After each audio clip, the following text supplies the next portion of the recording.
Sinifdə şagirdi soyunduraraq videoya çəkiblər. Sosial şəbəkələrdə yayılan iddialara əsasən hadisə bir neçə gün öncə baş verib. Biz də bu faktın qeydə alındığı 281 nömrəli məktəbə yollandıq.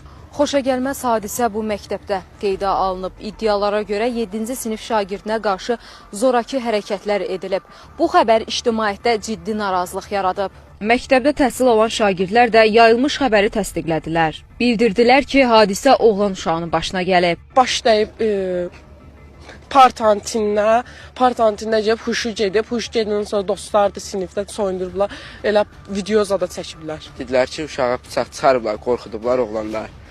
Elə də soyundurublar. Baş vermiş hadisəyə görə valideynlər də narahatdır. 7-ci sinif şagirdini oturtdurublar stula, oğlan uşağını və o uşağın əynindəki şalvarını üzr istəyirəm soyundurublar. O uşaq da hətta özümü öldürmək istəyirəm, özümü öldürəcəm deyib sözlər də işlərir. Və indi o hadisəni örtbasdır eləmək üçün uşağın adını dəli qoyublar. Xahiş edirəm bu işi mütləq araşdırsınlar ki, bizim bu məktəbdə uşaqlarımız oxuyur.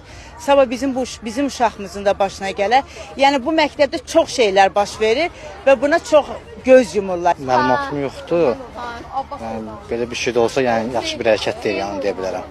Uşağımızı yəni məktəbə qoyuruq ki, o da yaxşı təsir versinlər.